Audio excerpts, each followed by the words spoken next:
আজকে যারা আমরা ঈদ করছি তারা সঠিক করেছি, তাহলে কালকে যারা করবে তারা কি করবে? সঠিক করলে দুটা সওয়াব, ভুল করলেও একটা সওয়াব। কোরআন হাদিস গবেষণা করে কেউ যদি ভুল করে তাহলে তাকে আল্লাহ যদি ইচ্ছে করে কবুল করতে পারে। যেহেতু মুস্তাহিদদের বেলা একটা মাসালা আছে যে সঠিক করলে দুটা সওয়াব, ভুল করলেও একটা সওয়াব।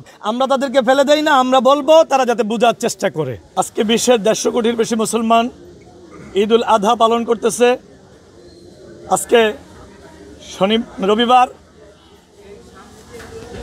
এর মধ্যে প্রত্যেকটা দেশ নিজের স্থানীয় সময় মোতাবেক করছে, তারিখ একটাই। আর এই ধারাবাহিকতায় আমরা 1928 সাল থেকে আজ পর্যন্ত করে আসতেছি। তখন সামান্য কয়েকজন মানুষ ঈদগাহ ছিল।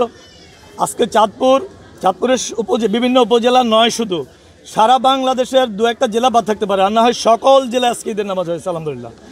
আমরা হিসেব করলে দেখব একটা সময় গেছে যখন শুধু সৌদি আরবের খবরটা সৌদি আরবই করছে।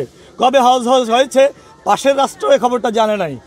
পানি আসলে যেমন তায়াম্মুম থাকে না, নিউজ পেলেও এরকম পরের দিন ঈদ করার কোনো সুযোগ আমাদের নাই। তো যখন আমরা খবর পাচ্ছি, যতটুকুর মধ্যে খবর যাচ্ছে অতটুকুর মধ্যে ঈদ করা ওয়াজিব হয়ে যাচ্ছে।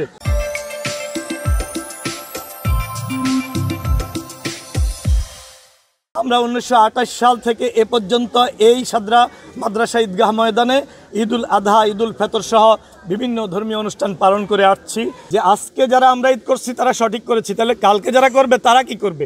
কালকের ব্যাপারে আমার সহজ কথা, সেটা হলো আজকে যারা করছি নিঃসন্দেহে সঠিক করেছি। আর কালকে যারা করেছি তারা কি করব?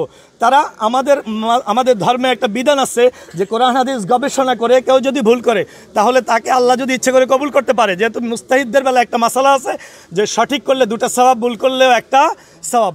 আমরা তাদেরকে ফেলে দেই না, আমরা বলবো তারা যাতে বোঝার চেষ্টা করে।